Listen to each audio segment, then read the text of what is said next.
आपके पास जो फरियादी आया, फरियाद लेकर आपका नैतिक दायित्व बन जाता है, आपका नैतिक धर्म बन जाता है कि आप उसकी मदद करें। हमारा मेन एजेंडा किसान की खेती से लेकर किसान की आय कैसे बढ़े, किसान खुशहाल कैसे हो।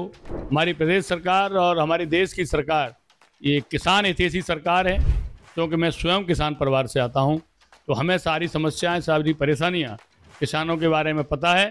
तो मैं खेती से लेकर हर फसल से लेकर एक एक चीज़ पर बहुत बारीकी से काम करूंगा। नमस्कार दोस्तों, मैं मेघा अग्रवाल और आप देख रहे हैं TNF टुडे। तो दोस्तों, आज हमारे साथ चर्चा के लिए मौजूद हैं पूर्व ब्लॉक प्रमुख पिनाहट सुग्रीव सिंह चौहान जी। तो जैसा कि आप सभी को पता है कि अभी सर को एक नया पद मिला हुआ है, तो आज हम उसी बारे में सर से बात कर लेते हैं और जान लेते हैं कि क्या चीजें हैं, अब क्या आगे नया होने वाला है।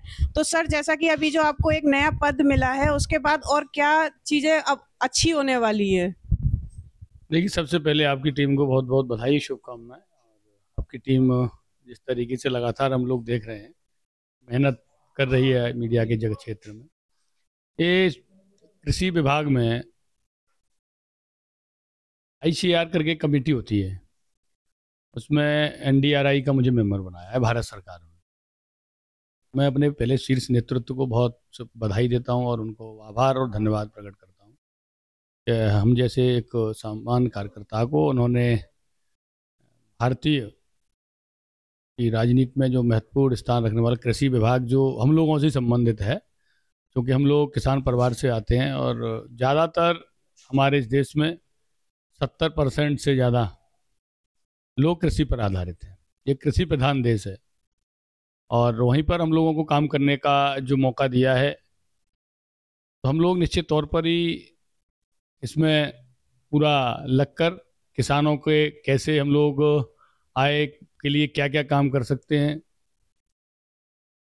किसानों के दूध के लिए दूध का रेट अच्छा कैसे हो, किसानों के पशुओं के लिए क्या कर सकते हैं, नई नस्ल के पशुओं के लिए क्या है। डेयरी रिसर्च इंस्टीट्यूट में हम लोग जाकर पूरा बात करेंगे और अपने क्षेत्र में जिस तरीके से लोगों की जो समस्याएं जो आ रही हैं, चूँकि उन लोगों के जो आय का मेन स्रोत है दूध, उसके लिए हम रेट उनको अच्छा रेट मिले, उनके पशुओं के खाने के लिए अच्छी वैरायटी की खल मिले, पुष्टाहार जिस तरीके से पशुओं का जो बनाया जाता है वो अच्छी क्वालिटी का रहे, पशु दूध कैसे ज़्यादा दें, शासन में रेट कैसे इनका ज़्यादा तय हो।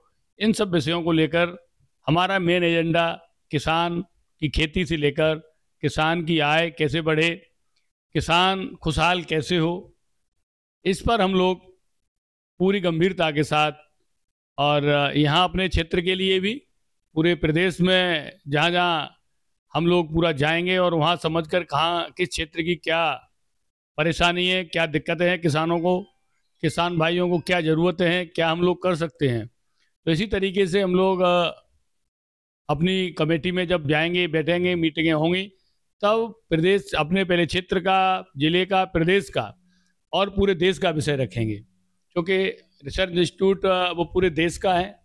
तो हम लोग जहाँ काम करेंगे वहाँ हम लोगों को पूरे देश में काम करने का मौका मिलेगा, लेकिन हम लोगों के सामने एक बड़ी चुनौती भी होगी कि हम लोग किसानों के लिए क्या नया कर पाएँ जिससे किसान खुशहाल हो, किसान समृद्ध हो, किसानों के बच्चे अच्छे स्कूलों में पढ़ सकें, अच्छी जगह उन लोगों को शिक्षा मिले, किसानों की आय पर कैसे अच्छा काम हो सके। तो इन सब चीज़ों को लेकर हम लोग अपनी कमेटी में, जल्दी हमारी कमेटी की बैठक होने वाली है दिल्ली में, वहाँ हम बैठेंगे। तो निश्चित तौर पर ही मैं जानता हूँ, क्योंकि ये सरकार, हमारी प्रदेश सरकार और हमारे देश की सरकार ये किसान हितैषी सरकार है और ये नौजवान और गरीबों के लिए, किसानों के लिए हमेशा सोचने वाली सरकार है। इसलिए हम सब मिलकर और एक नया काम जरूर करेंगे कि किसान कैसे खुशहाल हो, किसानों के लिए क्या क्या नए नए काम हो सकते हैं। इन सब पर हम लोग गंभीरता के साथ लगे हुए हैं, पता कर रहे हैं, ज़्यादातर चीज़ें हम जानते भी हैं, क्योंकि मैं स्वयं किसान परिवार से आता हूं, तो हमें सारी समस्याएं, सारी परेशानियां किसानों के बारे में पता है। तो मैं खेती से लेकर हर फसल से लेकर एक एक चीज़ पर बहुत बारीकी से काम करूंगा और एक एक चीज़ पर कहाँ कैसे किस तरीके से किसान समृद्ध हो सकता है, किसान की खुशहाली क्या क्या काम कर सकते हैं, सरकार की योजनाओं के क्या क्या लाभ हम किसानों को दिला सकते हैं, इन सब पर हम लोग काम करेंगे। और इसके लिए हम लोगों ने अपनी रूपरेखा भी बनाना शुरू कर दी है। तो सर हम ये कह सकते हैं कि अभी भी सामाजिक सरोकार का जो काम है वो निरंतर आपके द्वारा चलता ही रहेगा। निश्चित तौर पर देखो, जब एक व्यक्ति समाज में रहता है और जीवन आप लोग जी रहे हैं, तो एक आपका नैतिक दायित्व भी बन जाता है कि आप लोगों को समाज के कामों में हमेशा बढ़ चढ़कर हिस्सा लेना चाहिए। हमने तो शुरू से जब से देखा है, आप लोग भी देख रहे हैं कि मेरा काम समाज सेवा है। और एक लोग कहते हैं, लेकिन उसको सही धारणा में अगर किया जाए तो नर सेवा नारायण सेवा है। आपको कहीं जाने की, कहीं मंदिरों में, तीर्थों में, ये कोई करने की ज़्यादा ज़रूरत नहीं है। आप लोग व्यक्ति की सेवा करो। आपकी क्या नीड है, आपकी क्या आवश्यकता है, हम लोग कैसे मदद कर सकते हैं, गरीबों की हम लोग कैसे मदद कर सकते हैं।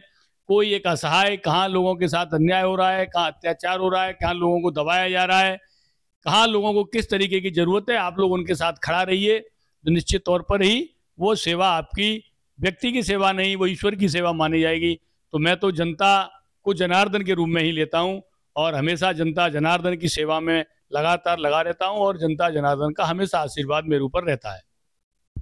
तो सर हम जैसा देख रहे हैं कि आपके ऑफिस में लगातार लोगों की भीड़ आती रहती है और आपका सत्कार करते रहते हैं, सम्मान करते रहते हैं, तो ये सब से आपको कैसा लगता है? देखिए, जनता की सेवा करके अच्छा लगता है। किसी की जरूरतमंद की आप अगर सेवा करेंगे तो ईमानदारी से आपको अंदर से एक अच्छी फीलिंग महसूस होगी और आपको लगेगा कि किसी व्यक्ति का, हम लोगों ने, जो व्यक्ति परेशान था, किसी भी कारण से वो परेशान था, अगर आपने उसकी परेशानी दूर की है तो आपको निश्चित तौर पर सुकून मिलेगा और वो व्यक्ति आपको दुआएं देगा, भगवान से आपके लिए प्रार्थना करेगा।